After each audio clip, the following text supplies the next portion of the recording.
It is a new day. Light begins to dawn. Rays of life, giving energy, break forth in glorious splendor. It is the dawning of a new day in consciousness. The light of illumination begins to break upon you from within. You are a spiritual being, a light being.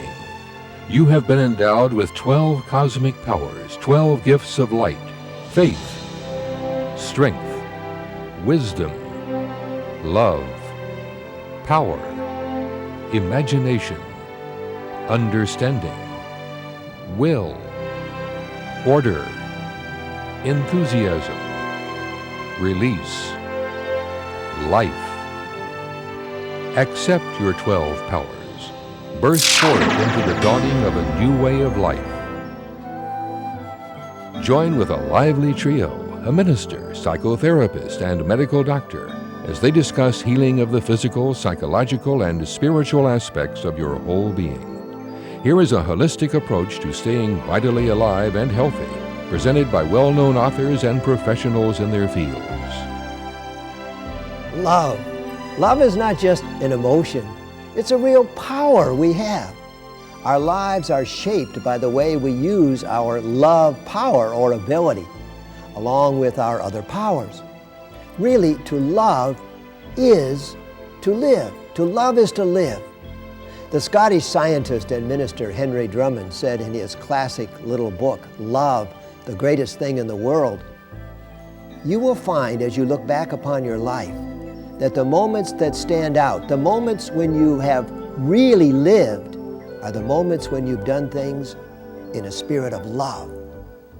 There's a dynamic flow of life that expresses through us, and we call this life force by religious and scientific names. We call it God or energy or prana or chi. And this life force seems to express itself fully and freely in us and through us and actually as us. And we free or maximize the life flow by love. To love is to be in the flow of life, the circulation of life, the abundance of life. When the lawyer asked Jesus what must be done to inherit eternal life, Jesus says, let me tell you a story of a Samaritan who helped someone out.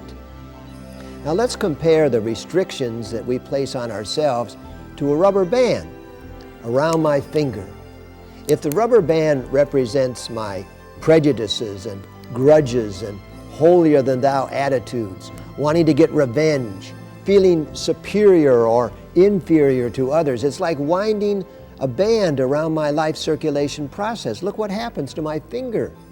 I'm cutting myself off from the life flow. I'm hurting myself.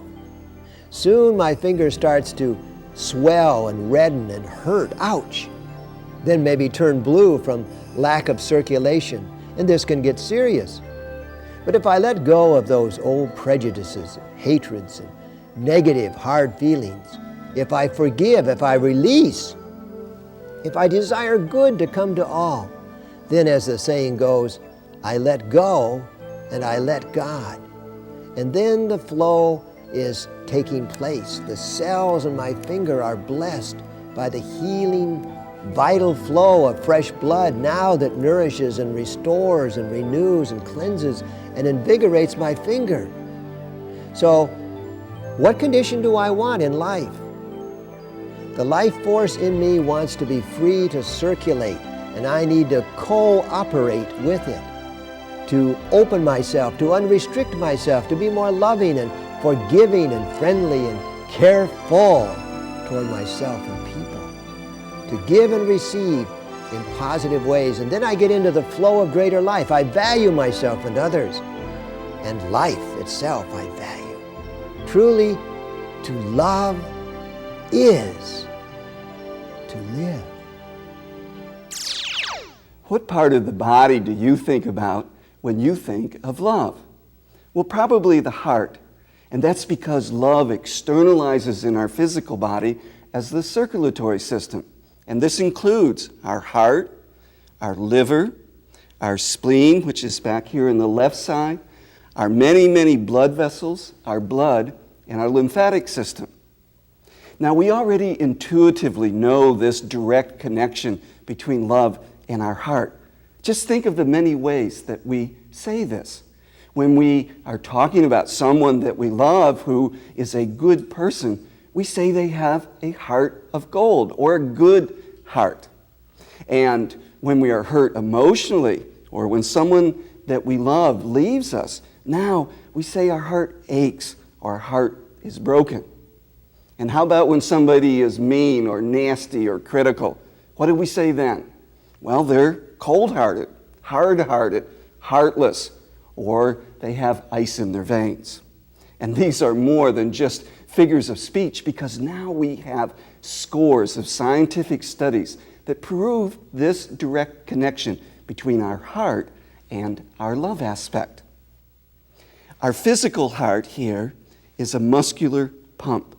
And what it does is when the blood comes into the heart and fills up the heart squeezes or it contracts, and it pumps this blood out by way of the aorta and then out through the other arteries and the capillaries to every part of our body. So we can see that our heart is expressing love because it's always beating, it's always giving of itself, it's always serving the rest of the body. And it does this by circulating the blood. And the blood is the elixir of life. And it has all of those vital components that we need to live. So it has oxygen and water and minerals and hormones and nutrients.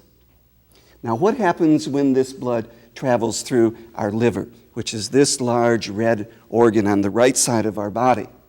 Well, our liver performs hundreds of chemical reactions, and it takes things out of the blood, and it puts other substances back into the blood, and it stores still other chemicals, so that the blood always has just the right chemical composition. Now, wouldn't you say that, like the liver, which performs hundreds of chemical reactions, that you have hundreds of opportunities each day to express your love? And how about our spleen, which is located back here? What does the spleen do? Well, it's part of our lymphatic system, and it's composed of a type of white blood cell that are called lymphocytes. And part of these lymphocytes make antibodies that destroy viruses and bacteria. And other lymphocytes remove parasites and tumor cells and fungi from the body. So it keeps us immune or free from disease. And this is just what love does in our life. If everything that comes into our life, if we can embrace it with love, if we can give it love, then we can neutralize it and transform it and uplift it to a new and higher expression. Because with love, all things are possible. I received a letter recently from a man that I like to call a modern-day Samaritan, and I'd like to share that with you. It was a hot South Florida day, and I was headed north on I-95 to visit one of my construction jobs when I saw a little old beat-up van pulled over on the shoulder with a flat tire. Now, I know what it means to be stranded, and I help when I can. I got out of my van and walked back and fell in love. Here was this beautiful young lady about 35 years old, blonde hair, sweet smile, sundress, and lovely blue eyes. There was a pair of kids in the back making a perfectly matched set. "Do you have a spare tire?" I asked.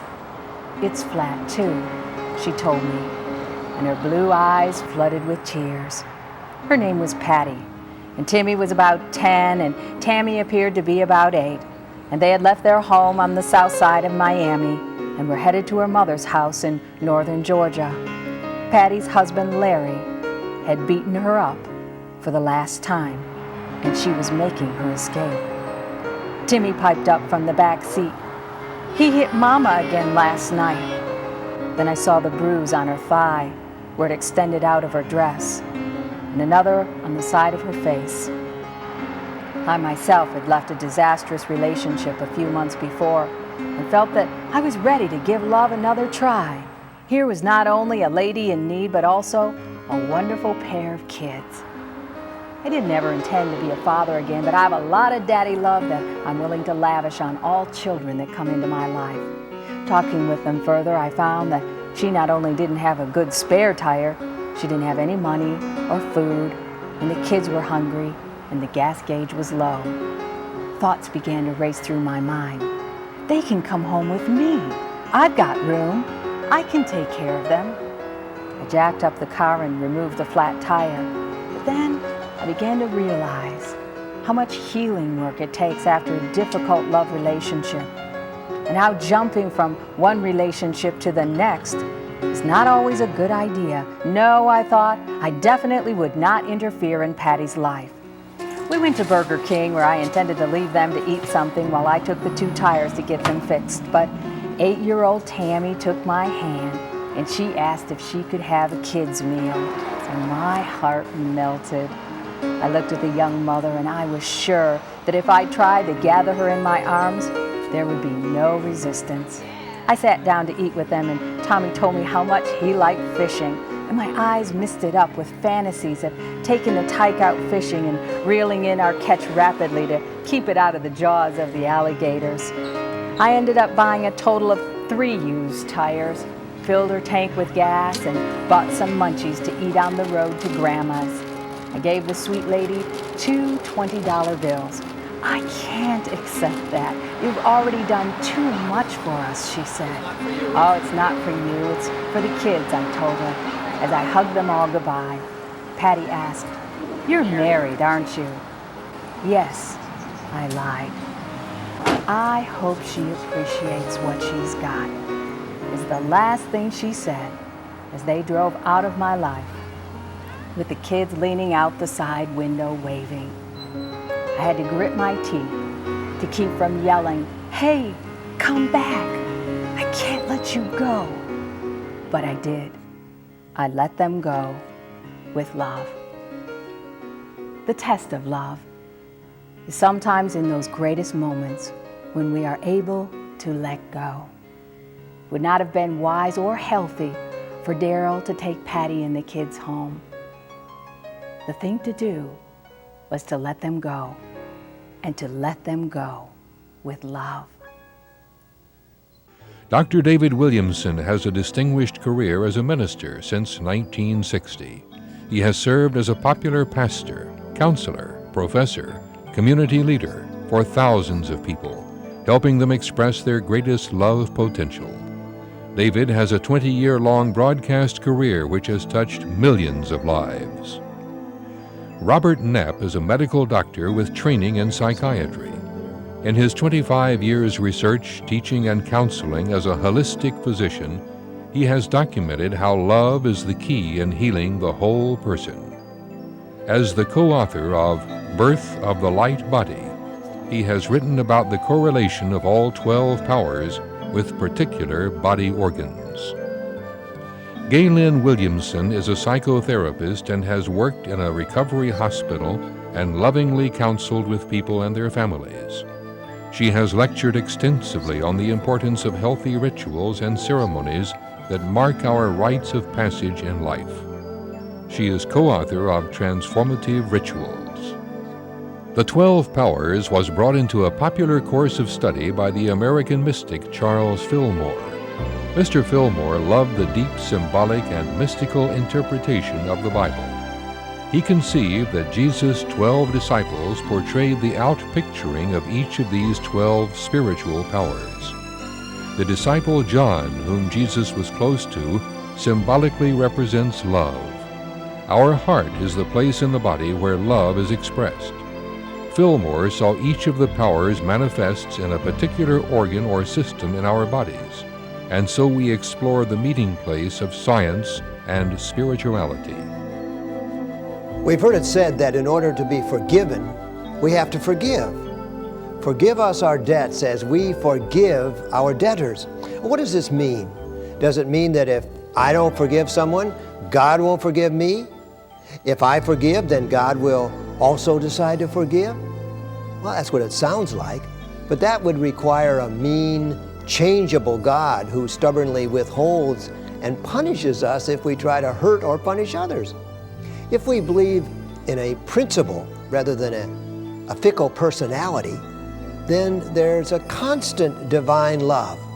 So I realize that I can block my own good by holding on to resentment, blame, hard feelings, revenge. I then am blocked. I get blocked. I'm not free. But I have every right to hold on to my resentment. Jane really pulled a dirty trick on me. I'm not going to just let this go. She knew what she was doing. I'm going to keep cursing her the rest of my life. Am I upsetting Jane? Who am I blocking? Who am I hurting? The Buddha said, holding on to anger is like grasping a hot coal with the intent of throwing it at someone else. You are the one who gets burned. So, let's say that I go to hug my wife. Or let's say that my friend wants to give me a gift or some prosperity. And how does my arm feel? I'm beginning to get tired using all my strength and effort to hold on to this old block. So let's say I see, I perceive the good sense of releasing it. So I put it down, and now I'm free. It's basically not for Jane's benefit, it's for mine. I help myself to be free. I forgive. I give forth. And I can now give and receive. I can enjoy life. I'm unburdened. I lighten up, and my burden is light. And then I run into somebody, and they ask about Jane. How's Jane? Yeah, well, I just hope that she's as unhappy as I'm at. She's no good. I can't stand her. There's the blocks again. And so I probably have to release these blocks more than once, over and over. 70 times 7, as the saying goes. To forgive then means to desire only good to come to all concerned, myself, others, all people. I take this love principle and I process it scientifically into the laboratory of my life. I apply loving actions and I see the positive, life-producing results demonstrated in my life, workplace, neighborhood, nation, and planet. Let there be love on earth, and let it begin with me. Love is the key to healing all disease, but especially diseases of our heart and circulatory system. So how does this work? How does this love power heal our body? Well, let's say Bruce has come to see me today and he's having some heart problems. Bruce, how are you feeling today? I'm having a little chest pain. Some chest pain. And have you had it for a while? For a while. Okay, well, let me take a good listen and see how you're doing.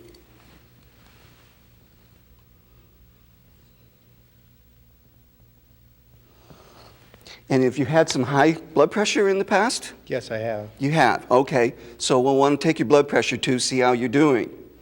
And then I'd also complete a full physical exam for Bruce. I'd send him into the lab, we'd get some blood work, we'd do an EKG, and all of the other tests that we need to do to get an accurate diagnosis. And I'd also ask him, Bruce, do you eat a low-fat diet? Do you exercise? Do you smoke? Do you have a family history of heart disease? Because we want to get a full picture. And then we would start some sort of physical program. Now, just as importantly as I'm focusing on all of the physical things, I want to start to intune, to listen with my inner ear, like I had a special type of stethoscope where I could hear out here in Bruce's energy field, out in front of his heart, to hear how he is feeling and thinking. And very simply, I could ask him, Bruce, how are things going at home with your wife and your family? Oh, so-so. Just so-so. And how about your job? Would you say you loved the job? Well, my job could be better. It could be better. And do you have a lot of friends? Do you have a lot of support and socializing? Well, I have a few friends. A few. So already from these few short comments from Bruce, we can start to suspect that he is restricted here and tight here in his emotional nature, that his heart is not open. And if we pressed a little further, if we asked him more questions, we might have found that underneath this he was feeling angry or hostile or critical or suspicious. And this is so important because all of these emotions lead to a greater incidence of heart disease. So I'd want to sit down with Bruce and have some heart-to-heart talks, or send him to a counselor, or send him to a support group so he could explore all of this, so he could open up his heart. And then the next thing I would do would be to focus on the spiritual aspects of love. And this is the level of affirmation and prayer and meditation and visualization. And so I would talk with Bruce about how to affirm that he is a being of love. So he could just say that. I am a being of love. I open my heart. I let all of this love that I am, I let it flow through me and heal me. I open up and I forgive anyone and everyone who has ever hurt me or harmed me. And I ask them for their forgiveness also. Now, when Bruce does this, when he really feels this love, when he can express this love and put it into action, then his heart will be healed. One of the most loving things that we can do for one another is to listen, and really listen from the heart. And I'd like to share with you a heart-to-heart ritual that we've done in our family for many years. And basically what you have is a little red stuffed heart. Any kind of heart will do. And the most important thing is that only the person with the heart gets to talk. And the family takes the heart and they pass it around so that each member has an opportunity to share their thoughts, share their feelings, share what's really going on in their lives. And then they pass it to the next person. And you really listen to the person who holds the heart. And in our family, we always had one of these little hearts available, and anybody in the home could ask to have a heart-to-heart at any time. And I remember one time our daughter Kylie, she was about 5 years old, and she had asked to have a heart-to-heart. And she was in kindergarten, and she would go over and stand next to her older brother Joshua while he was in line with his buddies. Well, you know what that's like when little sister goes over to stand next to big brother while he's in line. He just told her, go on, get out of here, go over with your line at your class. Well, Kylie asked to have the heart-to-heart. We sat around the dining room table, and Kylie had the heart. And she looked at her brother Joshua and she said, Josh, when I don't see you during the day, I miss you. And I just wanted you to know that I love you. And Josh really had to hear her. And it changed his heart. And they've had a long relationship for many years now. And they're very close. And I think part of it's because they learn to listen to one another, to really hear one another's heartfelt feelings. So important that we do this. And not only in our families, but we can also do this in the classroom, in the boardroom, with companies that are really tuning into what one another are thinking and feeling. The heart-to-heart is a wonderful way for us to listen and really listen with love from the heart. Let the full power of love flow in your life. Don't resist the life flow. To love is to live, fully and richly. As we are more loving, we can heal our heart, liver, spleen, and blood. Be a modern-day Good Samaritan and help, and then let go with love. Unblock your dynamic love potential. Then you'll be free to give and receive abundantly. Listening from the heart is the greatest gift we share with those we care about. President Eisenhower was in a meeting where some people were trying to push others to do things their way, and everyone had stopped the communication. It had broken down. The president took out a piece of string and he put it on the table. He said, "Look what happens when I try to push the string. Now see what happens when I pull it." He was saying, let's pull together rather than trying to push one another. We aren't getting anywhere or making any progress that way. Let's cooperate. Let's work together. Let's use teamwork. Let's pull for each other. That's right, David. And I remember when a friend of yours told me a story one time that you didn't even realize, but his wife was very depressed and she had been that way for some time. And you had stopped by the house just to say hi, see how she was doing.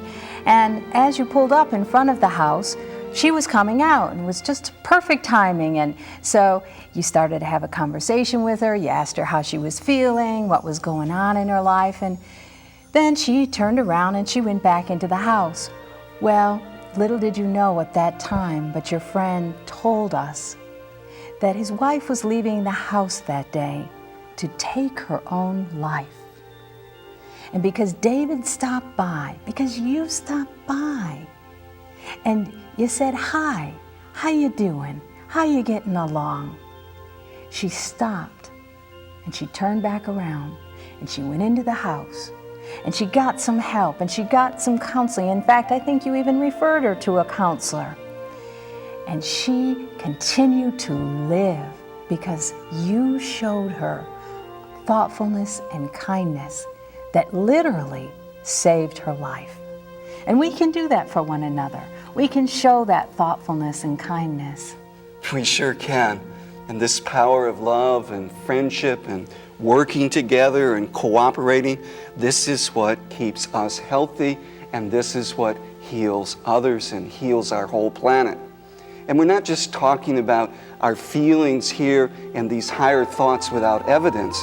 We actually now have scientific evidence that proves, as these studies do in this book by the famous cardiologist Dr. Dean Ornish, that people who love, who feel loving, who have lots of friends, who are involved in the community, who volunteer their services, these people have the least amount of disease and they live long and happy and productive lives. So it's so important that we love and that we share and we cooperate.